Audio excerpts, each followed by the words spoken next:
I told my daughter I hate the name she chose, and now she won't speak to me. Am I in the wrong for being honest? I, 39F, was born in Canada, but was taken to India weeks after I turned 18, and was married by my parents to my cousin who I barely knew. I was treated well by my husband. He was polite, paid for school there, took me on dates, and never forced me to do anything.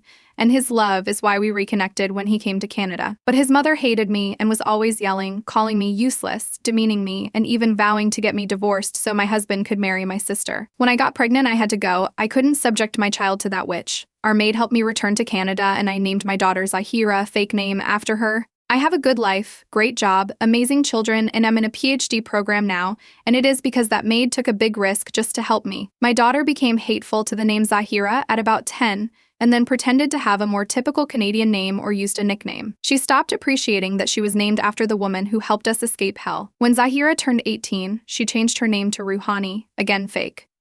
I can live with the name change, but Ruhani is so close to my mother-in-law's name. It triggers me. I've told her and she doesn't care.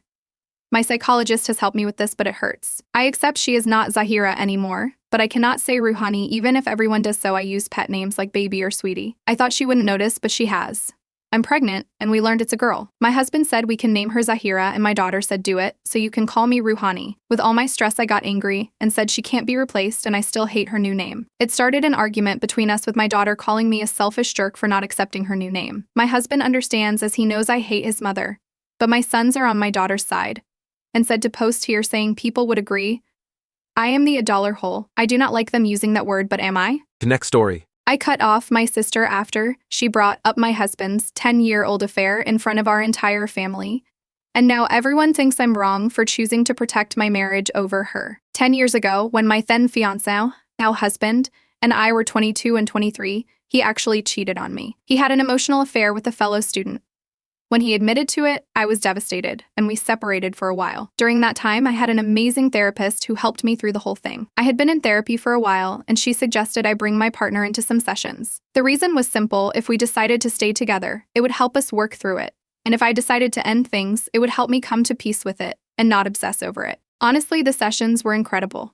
If any of you are in a similar situation, I highly recommend doing what I did, especially if you have a therapist who's unbiased and can really help you understand complex emotions and situations. About 3 sessions in, we discovered that both of us were more complicated than we had realized. There was something deeply broken in my partner that he didn't even know about at the time. I won't say too much about it, but we uncovered the root cause of his behavior, which involved trauma from his past. He started therapy himself, and my therapist referred us to a couples counselor. We went through a lot of therapy.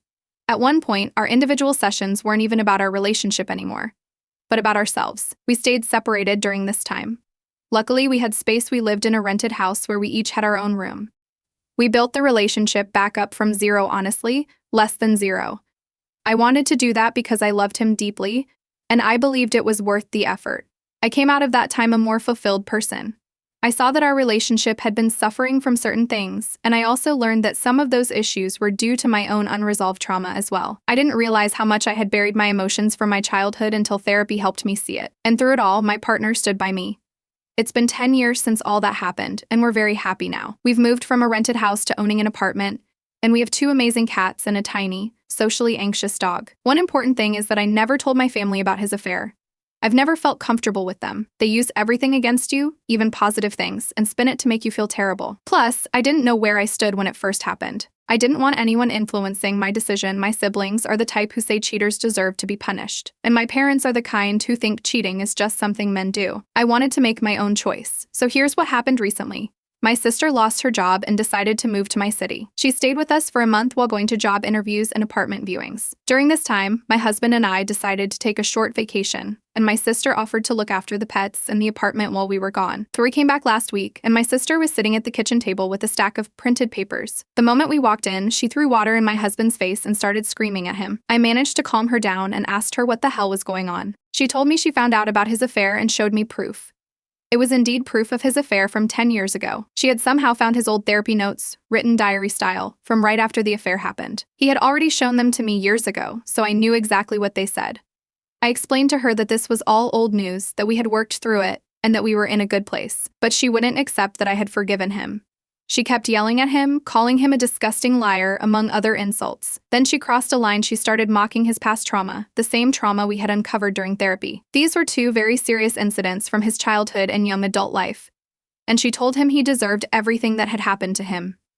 And more. That was the last straw. I was absolutely furious, not only because she violated his privacy by reading his therapy notes, but because she mocked his trauma so cruelly. On top of that, she told the entire family about both his affair and his trauma, which was a deeply personal issue that she had no right to share. Now, my whole family knows, and they've been harassing me nonstop. I told my sister she had crossed a huge boundary and that I needed space from her. I asked her to leave, and now my family is upset with me, saying I'm overreacting and that she was just looking out for me. But from my perspective, she had no right to interfere in something that happened 10 years ago, that we had already resolved. Plus, the way she ridiculed my husband's trauma was beyond cruel. So, am I the a-hole for cutting her off after she called out my husband for cheating, mocked his trauma, and told our family about everything? Next story. I refused to pay for my sister's wedding after discovering she lied about her finances.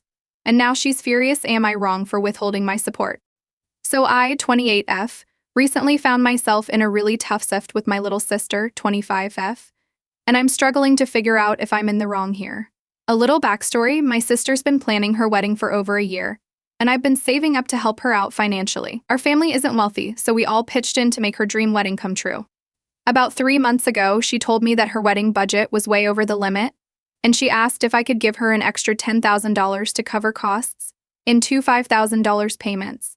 Of course, this is a lot of money, so naturally I was a bit hesitant, but she's my little sister, so I wanted to support her. Long story short, I agreed to help, even though it meant dipping into my own savings. She promised that this would be her last financial request and assured me that her budget was tight but manageable. Fast forward to last week, I found out through a mutual friend that my sister had actually saved a significant amount of money on her own and had been misrepresenting her financial situation to our immediate family, mom and dad, who are all pitching in. Before anyone asks if I'm sure, yes, I am. Part of the money I gave her was supposed to help cover hotel costs for guests, which is normal in my culture, for anyone wondering. And I found out from a mutual friend that the hotel rooms were actually $110 per night. But she had told me they were $200. That's a big difference. She also told my mom and me that she and her fiancé weren't having a honeymoon to save on costs. Turns out, that's not true either. She sent pictures of her flight reservation to Fiji in her girls' group chat, an extremely expensive destination.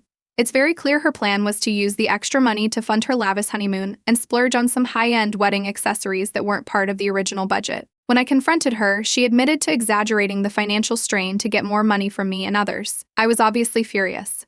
I feel like she took advantage of my generosity, and now I'm rethinking whether I should still help with the remaining wedding costs. She's been begging me to reconsider, but I can't get over the betrayal. My family is divided. Some think I'm being too harsh and should just overlook it, saying it's her wedding and that it's not nice to ruin things last minute. However, my friends and husband agree that she crossed a line. I don't want to be the villain in this story, but I also can't shake the feeling that she needs to face the consequences of her actions. So Eta for refusing to pay the remaining $5,000 for my sister's wedding after discovering she lied about her finances.